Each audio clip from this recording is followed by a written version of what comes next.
Man, this is Deion Dawkins, man, and you're listening to The Scoop on owlscoop.com. You already know.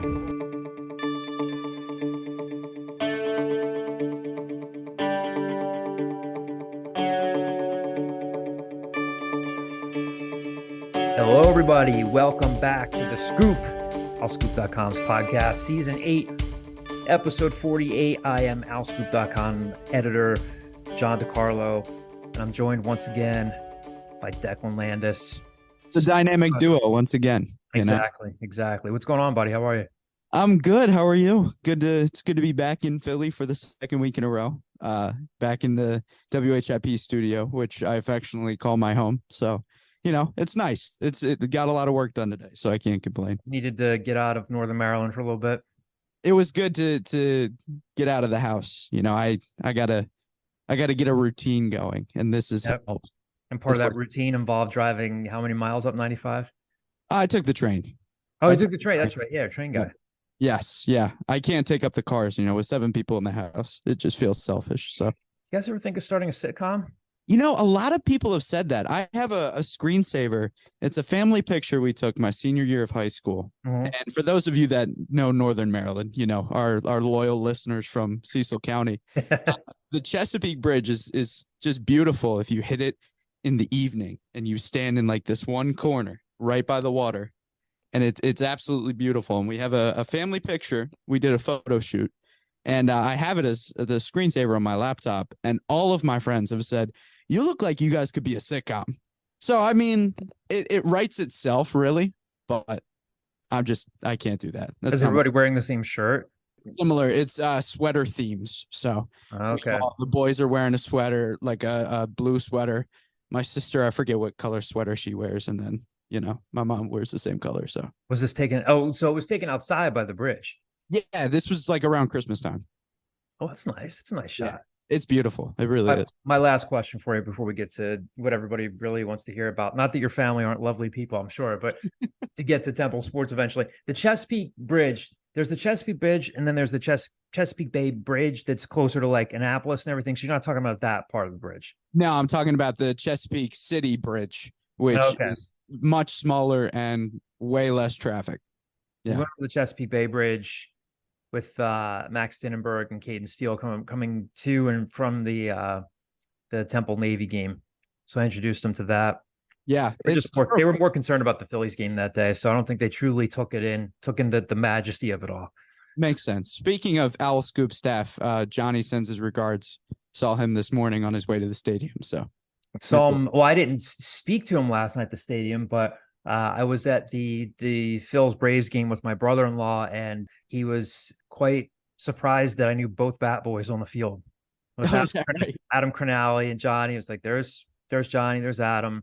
It was a good night, other than the fact that the Phils just, completely blew it in the later innings, but can't win them all. Nah, and the Braves are a better team and organization. There's that too. So, and I promise you guys that Kyle is not putting me up to saying that. It's just the truth. So we'll see what happens tonight. Anyway, famous number 48s, Declan. What do you have? So one immediately came to mind for our motorsports fans out there.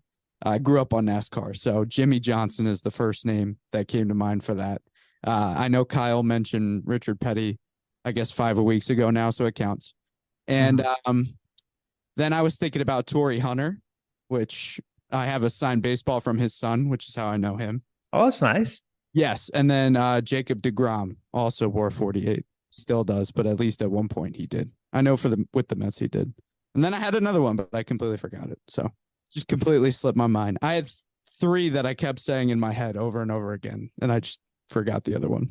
I have, I think, 2 for the Eagles. Wes Hopkins, who was just a hell of a safety for the Eagles back in the 80s. And then for hockey, did Danny Briere wear 48 for the Flyers? Yes. All right. Danny Briere. And Bud Dupree as well. Okay. That was the name I was thinking of.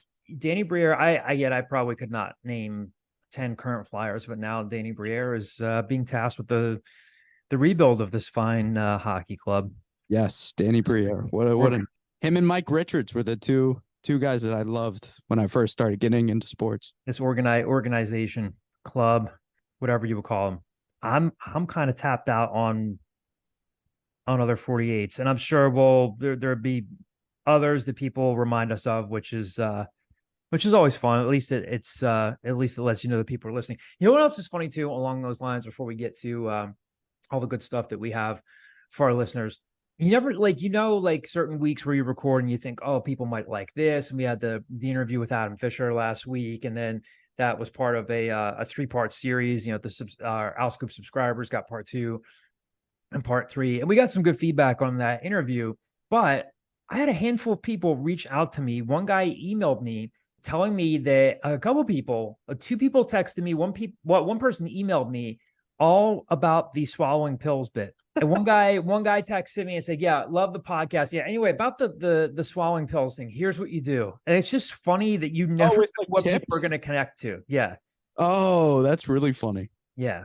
Because I know we have a question coming up, not to spoil it, about other things we talked about last week. The Bigfoot. Yeah, there is a Bigfoot question from our friend. If you guys listen to the I'll Be Back podcast, our friend Sean McGady asks a question relating to Bigfoot. So yeah, these are the things that people take away from the podcast. But just goes to show you the people gave you tips. Like what were people reaching out to you about? One guy emailed me. One of our listeners was a very sweet email, and he said, "Here's what my wife does. She essentially takes."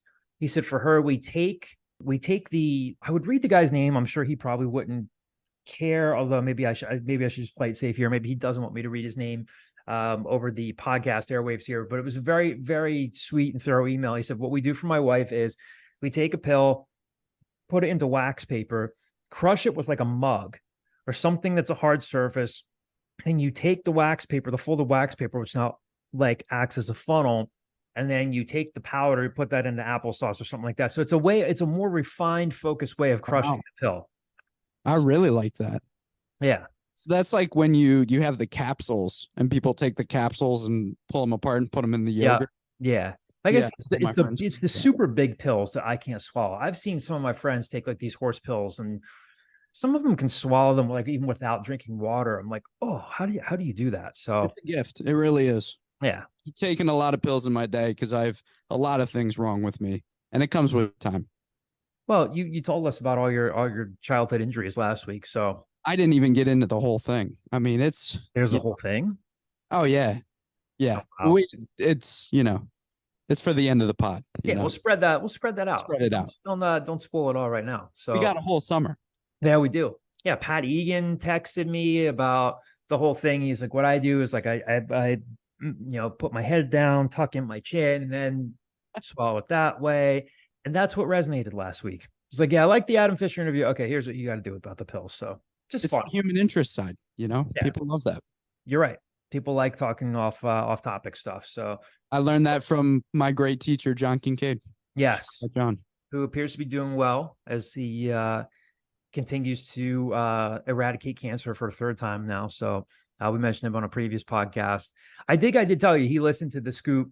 Pat shared the scoop with him that week. He heard what you said about him. He said he got choked up about it, which he said said to say thank you. So, and he sounds great on the radio. I know he's doing well, and he really, really does. People say it all the time. Like, he really is serious about having this, failure is not an option mindset with this. So I have an immense amount of respect for John. So wish him well with that. And it's good to hear him on the radio. Again, the scoop is brought to you all by Greenspan and Greenspan Injury Lawyers. If you have been injured while on the road or the highway and the crash was someone else's fault, the insurance company will not be on your side. You need us, Temple Law grads, who will fight hard to get you the compensation that you deserve. We only get paid if we win. So in Pennsylvania or New York, call us today at 215-261-7359. That's 215-261-7359. And you can find them on the web at greenspans-law.com, greenspans-law.com. One of the things we have for you today, the bulk of the podcast, is going to be our conversation with Temple right tackle Victor Stoffel. We all know by now, if you're a Temple football fan, if you follow the program, on one hand, the offensive line, the team as a whole, we allowed 10 sacks. And we talked to Victor about that a little bit. Part of it was the pass blocking. Part of it was just the awareness and just the aptitude of EJ Warner, just knowing when to get rid of the ball, him not being your typical freshman, having learned the game under his father. And he was just a really quick study. They didn't run the ball particularly well last year. They were one of the worst teams in the country, but not that Victor was going to fix everything, but he missed the first 5 games of the season, had a patellar tendon injury that he talks about here in the interview, and missed the first 5 games, played the last 7, then had the surgery to clean up that injury. But a lot of great stuff from Victor, a guy that they're really counting on to probably lock down that right tackle position, because even though they weren't a particularly good offensive line last year, they are losing Adam Klein, they're losing Isaac Moore, and they were so banged up. Again, if you follow Temple football, you know that they did not at all have the luxury of starting the same 5 guys in consecutive seasons. So a lot of great stuff here from Victor. Talk to him about how he got started playing the game, where he thinks he's improved, what a guy like Isaac Moore meant to him as a guy coming into the States and from Sweden. So then talk to us a lot about EJ Warner, what he likes to do off the field, where he likes to eat, all sorts of good stuff here. Some reader mailbag questions. So I had a lot of fun. So we're going to play this interview for you and then talk about a little bit more on the other side. We're really excited to have Temple offensive lineman Victor Stoffel on the scoop with us this week. Victor, how's everything going? Thanks for doing this. Hi, yeah, everything's going good. Thank you for having me on. No problem. Victor, I know you're one of 6 offensive linemen who didn't play in the spring game. Now, you were hurt in fall camp, and then you missed the first 5 games, and then you had surgery after the season, correct? Yeah, that's correct. What was the surgery, and what was the recovery like? So it was a knee surgery. I had the patella tendon was the thing there. But it wasn't that bad of a post-surgery, before I can, start moving again. But I did miss spring. But as of right now, I'm doing pretty good. I feel healthy. I'm feeling good, and I should be ready by fall camp.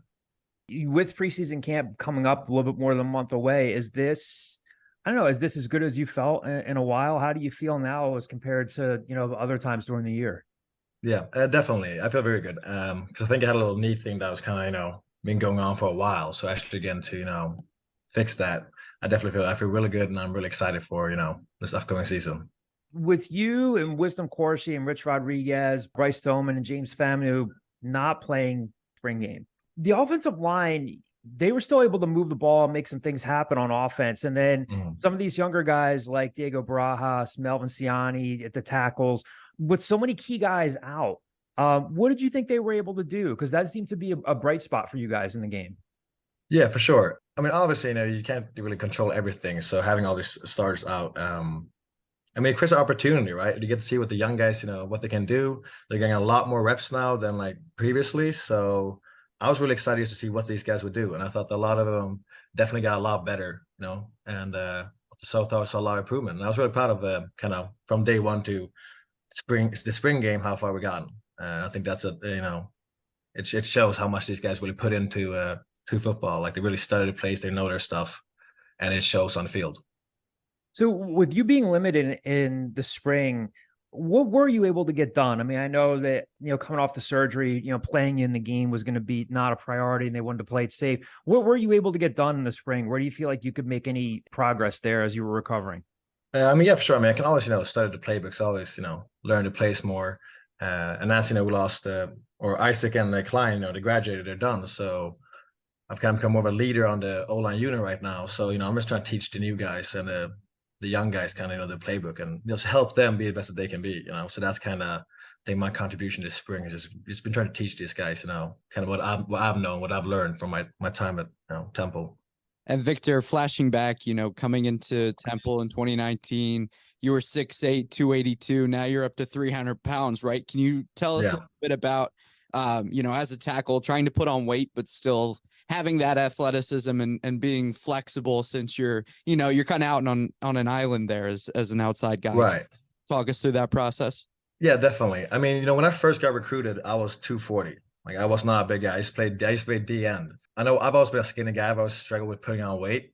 But I know, like, that first 40 pounds got on like real easy. I got to 280. And then for a long time, I went down. I was at 270 for a long time. And I really struggled with gaining weight. It was the hardest thing for me.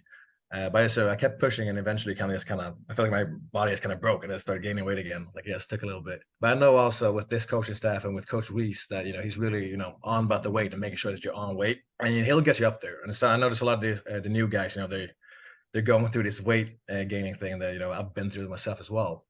But I think that, but Coach Weiss, like, he's going to get you up to that weight. We talked a little bit about the injuries last year. You missed the first 5 games coming off the injury, and then you played the final 7 games as the starting right tackle. Everyone knows by now that you guys didn't have the luxury of starting the same 5 guys in consecutive weeks. Yeah. So how challenging was that, given all the lineup changes and, I'm sure what it does to the communication and continuity as well. Can you, shed some light on that as well?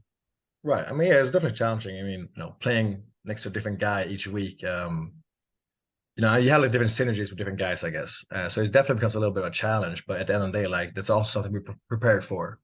Like Coach Weasley talked about that. Like, we're not gonna have, like, guys are gonna go down. It's gonna happen. Like, it's inevitable almost. So it's something we prepare for, and that's where we learn every single position so that we can go in wherever we need to. But I thought we handled it well. And I thought a lot of guys did a good job. And you've mentioned Coach Weiss throughout this interview. He has said over and over again that there are 5 steaks at the table and the 5 best guys will eat, which is one of my favorite sayings now. Yeah. And it means, he doesn't necessarily like to lock a guy into a specific position. Is it safe to say you're a tackle for the most part? And, what other positions has he cross-trained you at, if any? Yeah, I think with my size, I'm definitely, more of a tackle. But I have taken guard reps. Like last fall camp, I was playing quite a bit of guard because we had Klein and Isaac out there tackle. And that's something I feel comfortable with too, and I feel really good at that position. So, I'm always open. I'm always open to be put anywhere. I'll play guard, I even play center if I have to. But yeah, I think I'm definitely more of a the guard, the tackle build for sure. And obviously, you have to get into preseason camp. But in your eyes, would it be fair to say that Rich Rodriguez would be the leading candidate to play center? I mean, you mentioned if you have to, you would play it. But do you see him playing center if he's healthy? Yeah, and I think he's a guy that also has gotten a lot better. Like, even with his surgeries as well. I think we both of us kind of start studying the playbook more, trying to get better where we can. And so I definitely think that he's gonna play no matter. I think he's gonna play. If he's gonna be center or guard, I can't say. We'll see when we get there. But for sure he'll be in the rotation there. You obviously have seen an increased presence in Temple's involvement in recruiting internationally. Do you feel that that's a strong presence on the team? And, how's that kind of looked, getting guys from across the world into the building? Yeah, definitely. And I mean, I think Temple is one that, they get a lot of international guys, and I think they see the value in that. I mean, obviously, Isaac Moore he came from Sweden like me, and he played his freshman year. I think a lot of international guys, they're good players, they're good athletes, and I think they have the right mindset too.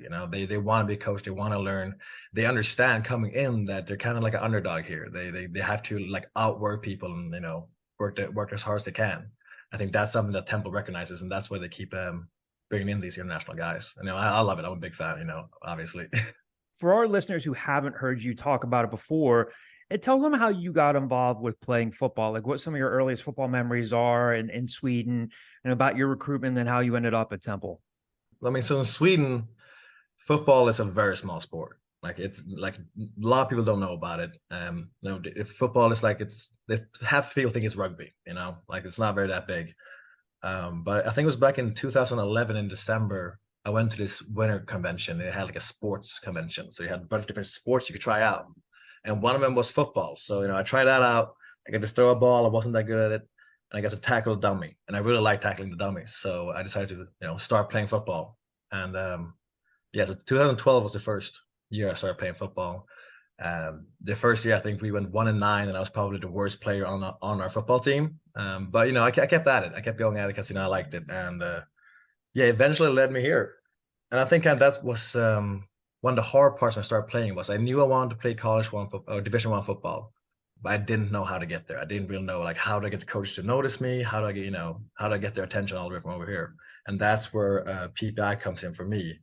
PPI is the Premier Players International, run by Brandon Collier, who basically he goes to Europe and he finds these international kids that are good at football and then takes them to American camps. So I came in contact with him. He came visit Sweden. I had a camp with him. He really liked me, so he took me to the US in the summer of 2018. And I got to go on a few camps, and I went to a private workout with Temple, and I got offered. What was that whole process like when you're going through that here in the States. I mean, any young person is just struggling with the decision of like where they're going to go to college. And that's time consuming enough. You're going through the process, and not only are you trying to figure out where you want to go to college to be a Division I athlete, you're uprooting your life and moving to another country. What was it like? Was any of it nerve wracking, or was it just, did the excitement kind of just take over for you? Yeah, I think, leading up to it, I think it's mostly excitement. I'm the type of guy that, I get really excited for it, and I don't really realize, the consequences of it before, until it happens.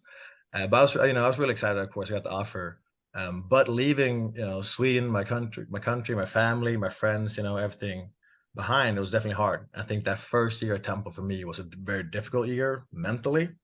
Obviously, having to switch positions, trying to gain weight, very much, struggling with gaining the weight, and then being away from home. I mean, I think all that was really hard on my mental health. But I always thought to myself that I was going to give it a year, like no matter what, I'm going to give this a year. I'm not going to, quit on it. So I gave it a year. And after that year, I just kept going. How much did having Isaac Moore around help you? I mean, not only was he a good player, but I mean, in the 20 some years I've been covering Temple, he's one of my favorite interviews. I mean, he's just got such a great personality. He's so much fun to talk to. He just has this wonderful view on the world. How much did it help to have him around? Yeah. So Isaac, we knew each other from back in Sweden. We live quite a bit apart, but we played in the national team together, and we played each other a few times. So, I didn't know him that well, but I definitely knew of him. But like I said, he's a great, great guy, great personality. He's a real funny guy. I think it definitely did help having him around. But I know definitely in the beginning, of course, I really didn't know him that much. But, as I got to, know him throughout the years, I gotta say, he's a great guy, really funny guy. And, yeah. Everybody knows that on one hand, you guys, and I'll get to the good stuff in a second, where you guys allowed just 10 sacks last season, but you guys struggled to run the ball. And that's I'm sure, a lot of different things. If you had to talk a listener through that, and I know there are a lot of different things that play into it, I'm sure the backs will take some responsibility. The line's going to take some responsibility. How much are you guys just playing that over in your mind and saying, we got to tune this up, we have to be better at that? Is that like a point of emphasis this off season, and saying, hey, we got to be better there? We know we have to be better there. Oh, absolutely. Yeah. I mean, we're well aware of, where we were at with the run game. We know it's not where we want to be. And I think that really comes down, first off, is, knowing the playbook. You got to know the plays. If you don't know the plays, you're going to hesitation, and you're not going to be able to perform at the level you can. So I think the first step is knowing the playbook. And then once you know that, you just got to play with no breaks, like you got to, I think we got to be more intense in the run game. That's really what I think it is. And I think that's something that, obviously, there's a new coaching staff, and we would have been stressing that. But I think this year now, having had that previous year, I think we're in a much better position than we used to be. And then, like I said, on the flip side of it, you guys allowed just 10 sacks last season. That was the best overall mark in the conference, and something you can really hang your hat on. And especially considering all the lineup changes you guys had, like Declan said, you guys everybody knows by now, you guys were never able to play the same 5 guys in multiple weeks. So that's quite an accomplishment for you guys. Every time we'd ask EJ about it, he would compliment you guys. We'd ask you guys about it, you guys would compliment EJ. How much of it was just awareness and him knowing when to get rid of the ball, and how much of it was you guys just being really good pass blockers and really aware there? EJ, he gets the ball out fast, so that definitely helps. And when it comes to the end of the pass game, I think, this comes down to, again, like knowing the looks you're going to get, like knowing the blitzes, recognizing the blitzes. I think that's something in recent years in Temple that I've noticed is we're getting way better at picking up looks and seeing when they're going to blitz and when they're not, and who's going to come or not. So I think that helps. But also, for sure, EJ, he's doing a great job just getting that ball out. Like, even if I do get beat, he gets it out. And speaking of EJ, obviously he comes in and plays really, really well as a true freshman. He was on a couple of postseason freshman All-American teams. He really gave you guys a shot in the arm. And he really does seem to play with the knowledge of the game of a guy who grew up the son of Kurt Warner, but he doesn't really bring his dad up. He's not, at least when he's talking to us as reporters, he's not that guy to name drop. And he seems to keep a pretty low profile. And everybody talks about how much he's in the building watching film. What's it like being with him, not just on the field, but off the field? And how much have you seen him grow to where you think he can be better this year? I think EJ also definitely have a personality, a character. But I think he's gotten more comfortable around the team too. It's kind of open, letting us, getting out of his shell a little bit. But he's such a like he has such a like winner's mindset. Like he hates losing and he just loves competing. You know, like I play him in chess all the time, and you know he's the like the worst guy to play in chess. You know, because he'll super excited if he wins, and if he loses, he gets a bit mad. Like we got to play again. We got to go back. You know, so he I think he has a real good like winner's mindset, and like he doesn't really talk about his dad that much or like bring up that because I mean I think he really is his own person. He's doing his own thing. I think he's doing a great job too. I'm really looking forward to kind of seeing what he's going to do this year. Victor, to close things out, we have a few mailbag questions here from one of our Owl Scoop subscribers. You have time to answer a few quick mailbag questions? For sure. Here? Yeah, so this comes from our subscribers log in with screen names here, and the screen name is Green Street Owl. So it's a three-part question.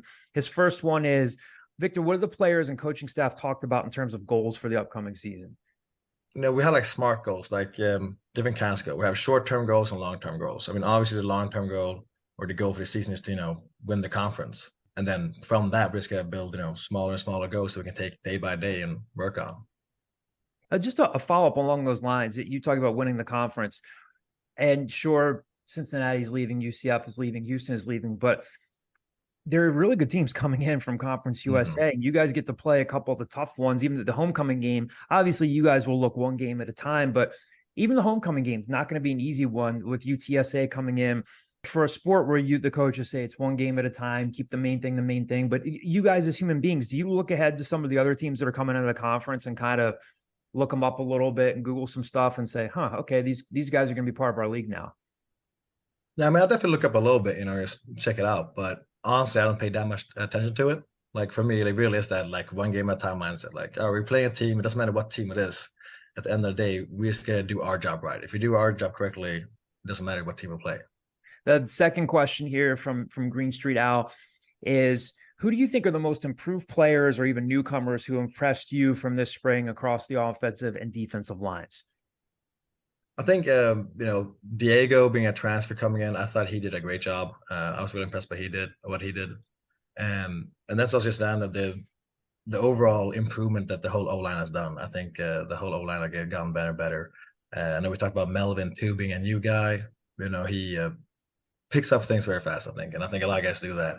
Coming to the D-line side, I mean, Dinenberg, he's in there leading the guys. And I think he's been doing a great job. And I'm really excited for the D-line too, for sure.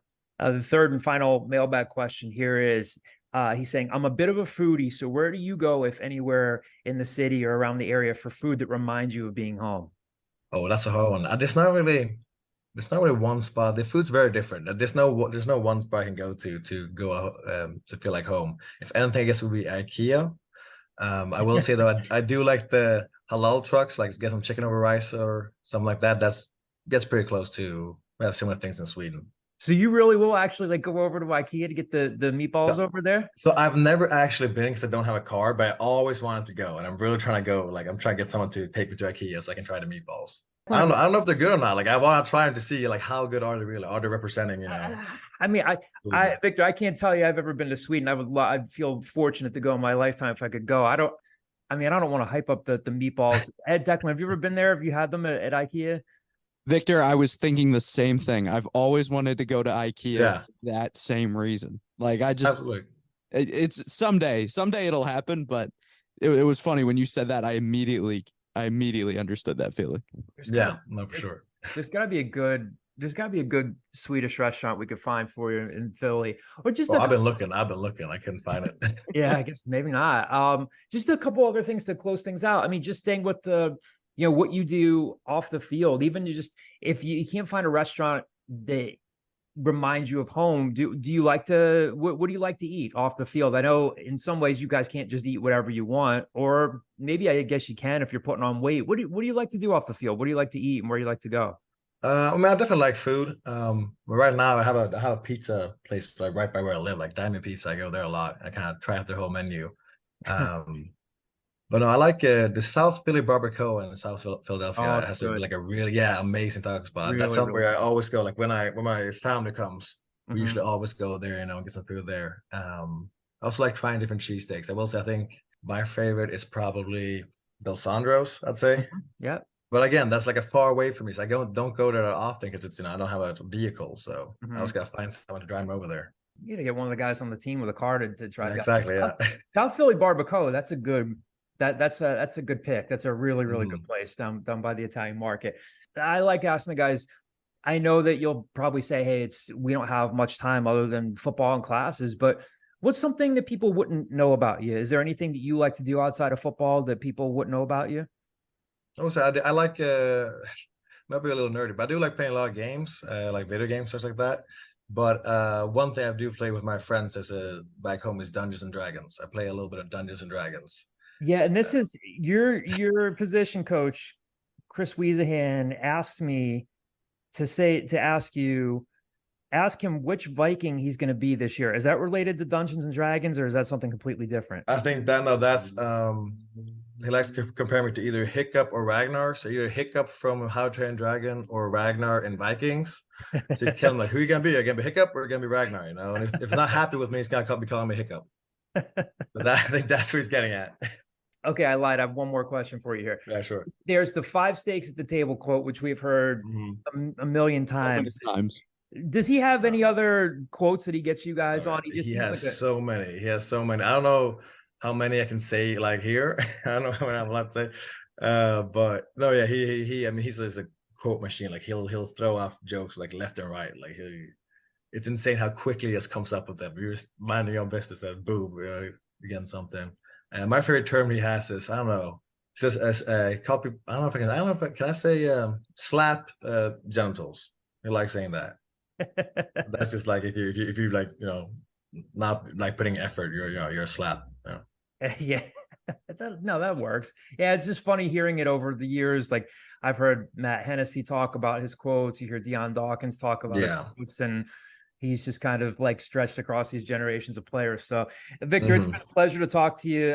Best of luck to you in terms of staying healthy, and we'll talk to you soon as preseason camp gets closer.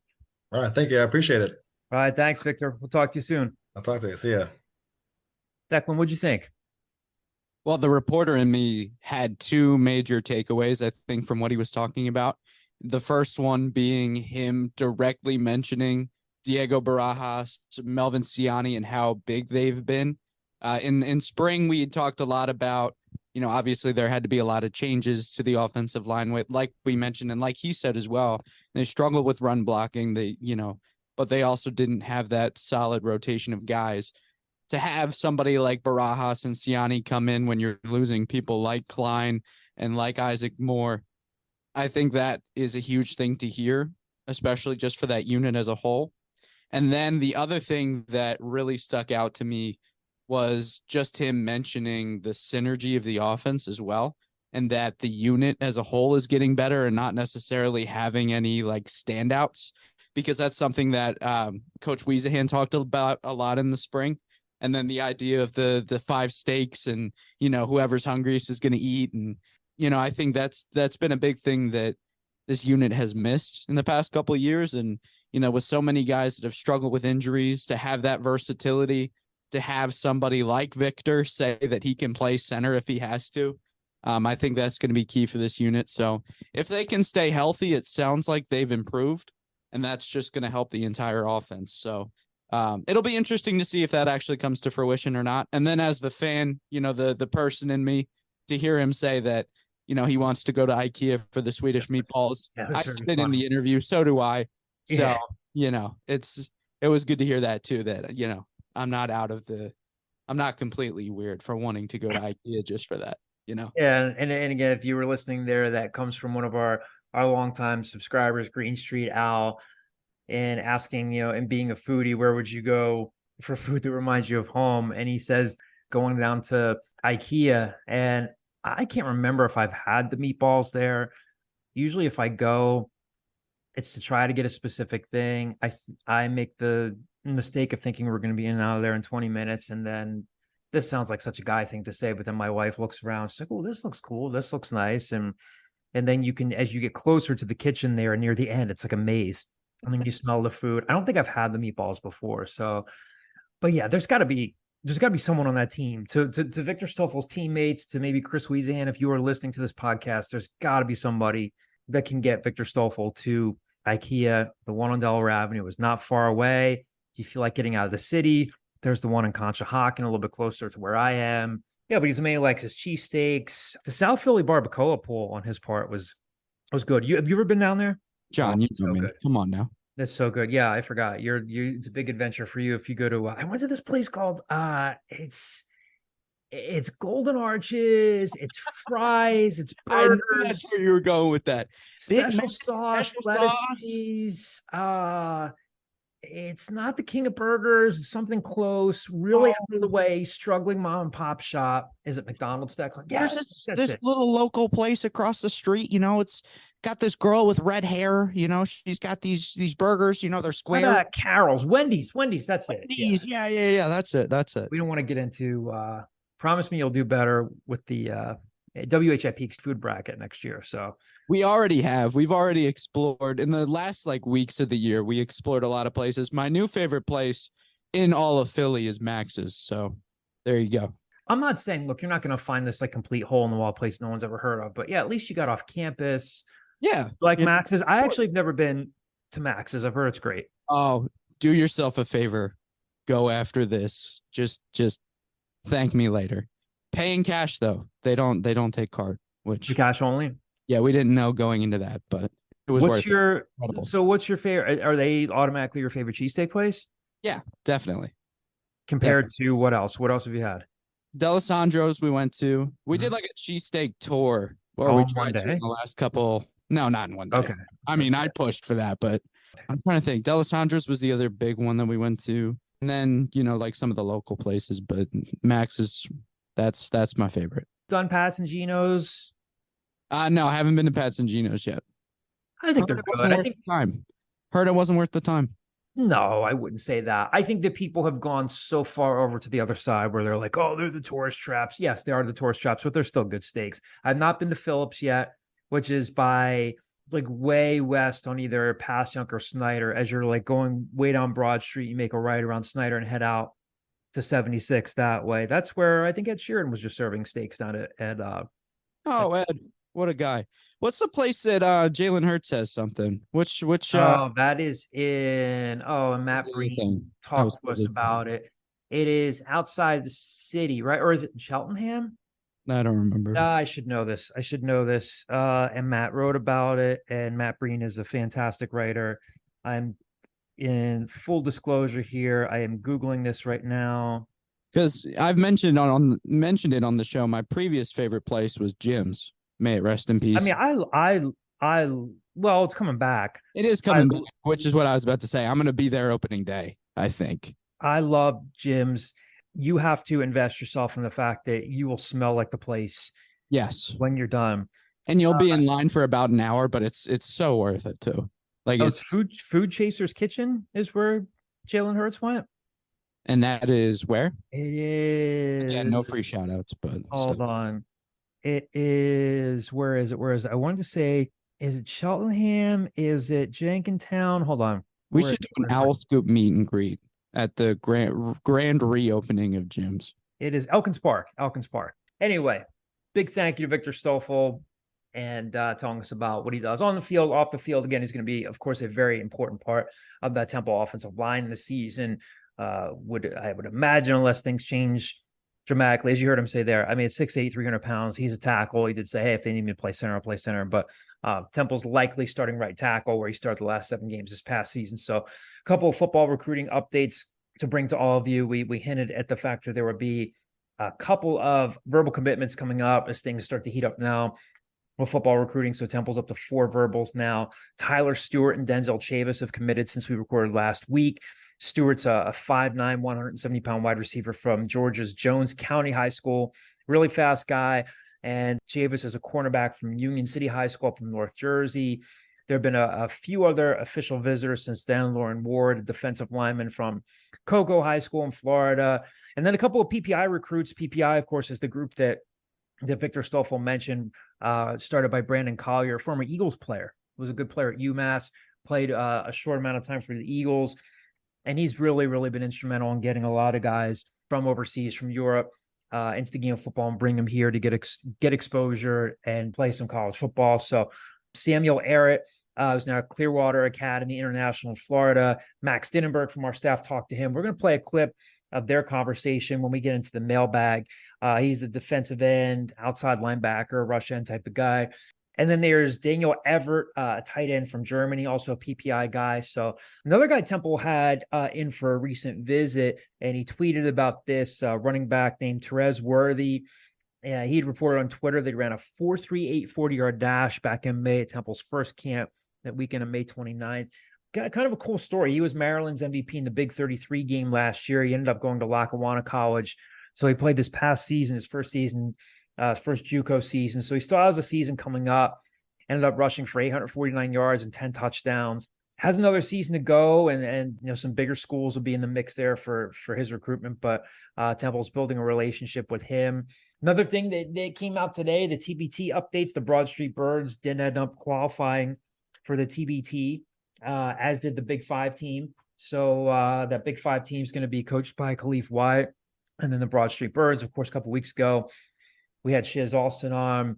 So that's going to be Shiz Alston, Quentin Rose. Nate Pierre-Louis has told us that he's going to be basically like a booster. They're going to be playing right around the time he's going to be on his honeymoon. So the brackets were announced there. The Big Five team's the 8 seed, and they're matched up against the what's the Buffalo team? They're actually the defending champs. And then the Broad Street Birds are in the 4-5 game, both second week teams in the TBT. So we'll have some more stuff for you later on this summer about all the Temple guys playing in the TBT and the basketball tournament. A couple mailbag questions left here for us as a staff. First one here comes from Twitter. This is from the Twitter handle Off the Hook 3. And he says, with the offseason auditions, see what you did there, to the roster now mostly completed, give me your starting running back, and did they finally get a 1,000-yard rusher? They haven't had that since 2018. I think we talked about this in a previous podcast, and you guys were enthused by what you saw in Kyle Williams, the mid-year enrollee, the freshman mid-year enrollee from Harrisburg High School. They're bringing in Jaquez Smith, who's going to be on campus by now, out of Tampa Jesuit High School. We talked about this a few weeks ago, right? I still think Ed Sadie will probably start, but I think those first few non-conference games will be really important for those backs, as they will be for everybody. If a guy like Kyle Williams can, there's a stretch there where you've got some winnable games against Akron, against Norfolk State, and sure, you're not playing the cream of the crop of the American in those games, but those are some games where like a guy like Jaquez Smith or a guy like Kyle Williams could say, hey, regardless of the opponent, I'm putting some stuff on film here whether I'm, changing directions, putting my foot in the ground and just going, and putting some stuff on tape that the coaches just can't ignore or deny. That might be where you maybe see somebody distinguish themselves, or they maybe push Ed Sadie to be a guy who's a better back this year, and he's not getting the bulk of his yardage against USF. So I still think Ed Sadie is going to be the starter, and I do not think they'll have a 1,000-yard rusher. I just think, for a couple of reasons, I think they'll actually have some more options at running back, and I think they could spread around the carries a little bit more. And why would you take opportunities out of EJ Warner's hands, especially now? They threw him a lot when they, didn't have a terrific ground game last year. I can see them running a little bit more, but yeah, I think a few guys will be getting the ball, and I do not see him having a 1,000-yard rusher. And I think Ed Sadie will be the guy to start him off. What do you think, Declan? Yeah, no, I think you're right. And like you said, I think those first couple weeks have winnable games where if it gets out of hand in the third quarter, that's when you send in, a guy like Kyle Williams, Jaquez Smith, because D1 competition ultimately is D1 competition, and you're going to face talent that you wouldn't have faced at the high school level anyway. So it's a different level, getting acclimated to guys that are also on scholarships that are playing for these different teams. Even if it's not like Clemson or Alabama, you're still getting those reps, and you're still playing at the D1 level. You're still getting that experience. But yeah, it just makes all the sense in the world for Ed Sadie to be the number one back at least week one, and then you go from there. But I agree with the second part as well. There's just too many horses in the stable for one person to stand out and get 1,000 yards. So I think, they're going to take touches away from each other. And I think the tight end room should be the focal point of the offense as it is. So they should be the ones getting the ball, at least in the first few weeks, which is going to hurt a 1,000-yard campaign from anybody. So I think ultimately they won't, but you might get a guy or two that can come close. And in all honesty, it could be Kyle Williams, because we've mentioned it time and time again. I think he's going to be somebody that toward the end of the year is going to make a really significant impact on this team. Yeah, and I like what I saw from the spring game, as we've talked about, regardless of what they've installed at that point, what they haven't installed, what they're showing, what they're not showing. But I don't know that it's really going to be in Danny Langsdorff's nature as an offensive coordinator to say, hey, of all these guys, I think that this guy is going to be my bell cow back, who's going to be carrying the ball 18, 20, 22 times a game, enough to get 1,000 yards. We'll see. I think they'll be a better team. How much better? Are they going to be 6-6, 7-5, 5-7? We'll see. But I think they'll be able to spread things out a little bit more. But I just don't see them having that guy that's going to be this dominant back. But could be wrong. The next question here comes from Al079 is the screen name, one of our Al Scoop subscribers. His question here, gents, the football staff seems to be working the PPI pipeline fairly hard again. This is what we were talking about before in terms of having a mailbag question here. Has had several visits from European players this past weekend. Can you update us on that? And are there any potential signees for the 2024 class? So Al079, we did earlier in the pod, as you heard, if you've been listening along, we talked about the PPI guys. We're going to play a clip here of Max Dinenberg from our staff talk to Samuel Ehret.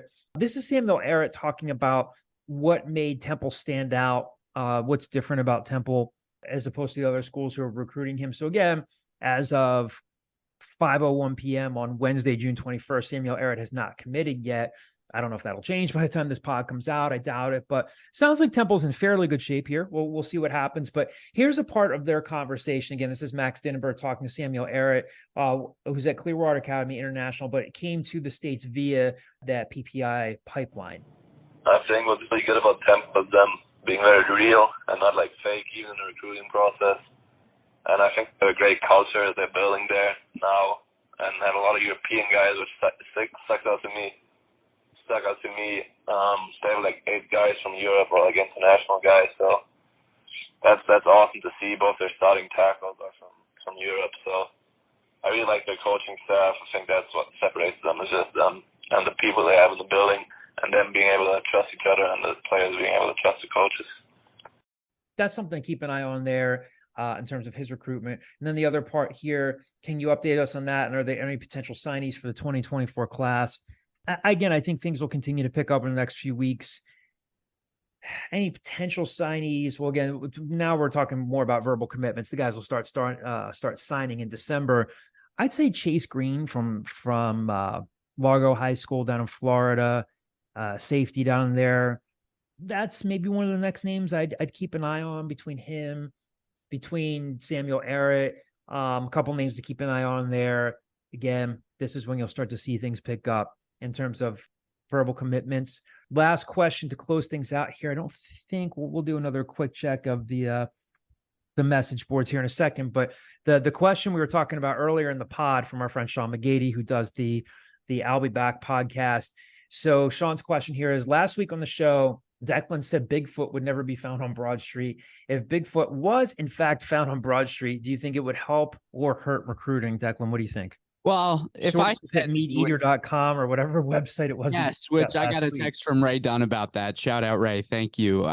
That he was shocked that I would pull up a website like that. I promise it does exist.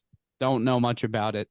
But if I said never, I apologize, because you can't rule out the fact that, we said last week he does exist, or Bigfoot, exists.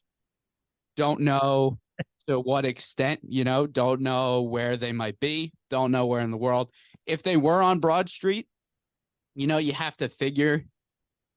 It's tough because, like, is Bigfoot aggressive toward humans? Because I feel like we would have heard about that already.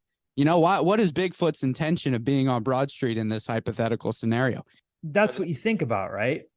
Yeah, that's what I'm saying. Like, how did Bigfoot find Broad Street? Did Bigfoot hop on the regional rail and, all of a sudden takes it to, Tasker Morris next stop. Tasker Morris. Oh, sorry. Excuse me, please. I got to duck through the door here. There you go. Sorry about that. Sign through. And, you know, if people were headed to an Eagles game, they'd probably be like, they would just do the Eagles chant in his face and not even notice. Like, dude, bro, that guy was tall, man. Really hairy. Bigfoot at a tailgate would be electric. I feel like that is somebody you want at your party, you know, really liven it up. I'm sure people would be confused, but you could probably teach him a thing or two. That's immediately where my mind goes to is what are Bigfoot's intentions for Broad Street? Is he, you know, are they cruising market? Are they like looking for something to do in Center City? You know, are they going to South Philly? Like what is Bigfoot doing if I'm just glancing at Bigfoot on the street? You know what I mean? So I don't know that it would hurt recruiting necessarily, but, you know, you'd have to find out, you know, what Bigfoot's doing. Maybe you could bring him in, get some Temple merch, you know, kind of a PR opportunity. You know, we found Bigfoot and he's Temple made. Boom. Then there you go. That's at least 30 t-shirts that you can make out of that. I think it's an untapped potential, like gold mine that, you know. I promise you this is the first time I'm checking out this website. So I went to the MeatEater.com. I don't believe you. No, I swear to God. I said this is your homepage for sure. No, we don't believe. Here's the lead to this story by Spencer Newharth back on September 16th, 2020. We don't believe in Bigfoot at MeatEater, but we're damn interested in him. What a lead. Somebody took some prize-winning lead. Yes. Like any large wild animal, Sasquatches are potentially dangerous. However, their demeanor seems to be more like other ape species in that are shy and reclusive by nature. The overwhelming majority of sighting reports include observations of Sasquatches simply walking away from the witness. That is according to Clifford Barackman. Runs the North American Bigfoot Center, a museum dedicated to Sasquatch in Oregon. So I think we should take a field trip out there. So Clifford here, our good friend Clifford, who is being quoted here at the MeatEater.com, he's making it sound like Bigfoot kind of just wants to get from one place to the next. Jeffrey Meldrum, another doctor they're talking to, naturally, any large predatory animal is potentially dangerous and deserving of proper deference. However, most reported encounters with Sasquatch are rather innocuous. Witnesses see Bigfoot and both retreat in opposite directions. Sasquatch is generally perceived as a shy, solitary creature that avoids human contact. With an ape's intelligence or better comes a level of curiosity, which I believe draws them to investigate human activities. So there are multiple Bigfoot. I mean, so it sounds like Bigfoot, if he's cruising down Broad Street, like this Bigfoot just wants to get from one place to the next. I like one earbud in, hands in the pockets, just roaming. Yeah. Like this is going to sound like something out of Talladega Nights. I like to picture my Bigfoot as a friendly guy. Declan, this is going to go over your head. It's an 80s movie reference, or maybe I'll put this on your list too. I'll be shocked if you say yes. Okay. Have you seen Harry and the Hendersons before? Definitely not. John Lithgow from the Pacific Northwest. It's basically Harry as this Bigfoot creature, and he's a sweetheart, and they fall in love with him. He, you know, it's a very 80s movie where like he gets attached. Wait, I missed it. Is Harry a Sasquatch? I believe so. Yeah. Okay. All right. My fault. Continue. Yeah. So if I like to think of my Sasquatch, my Bigfoot as the Harry character. So I'm thinking he's going to be friendly. He's going to be posing for pictures with selfies. Right. He's going to do the Granger Hall pose, like on Broad Street, holding the basketballs out. To circle this back, to get back to our good friend Sean's question, to answer it, do you think it would help or hurt recruiting? I think it helps, Sean. Yeah. I think it makes Temple unique. I think Adam Fisher, I think Stan Drayton are like, yeah, you come here, you get to run routes against this guy, you take pictures. He's part of what makes us different and unique. I think it helps recruiting. I think it definitely helps recruiting. I will go as far as to say that they should look into it. Hey, what if we're sitting on press row in Temple's home opener in September, and we look up on the video board and they do the, hey, I'm whatever freshman and I'm Temple made and Temple proud. And you know how they do the celebrity at the end? What if it's Bigfoot?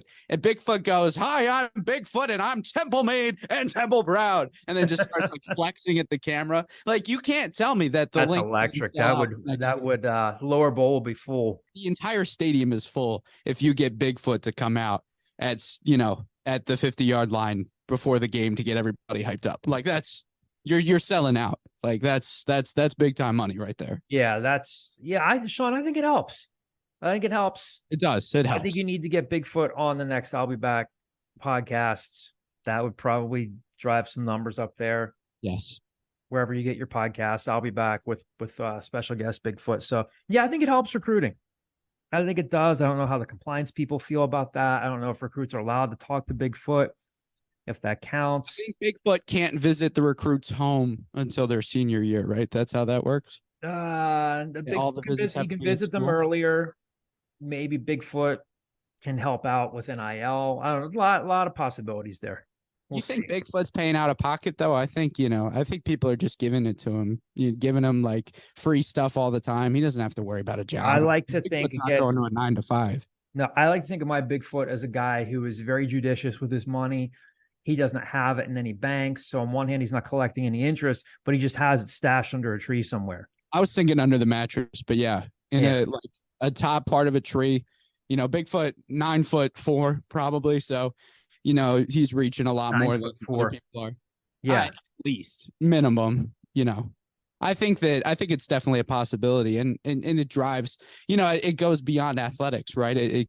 It goes to the rest of the school. Maybe Bigfoot's giving tours in the middle of October.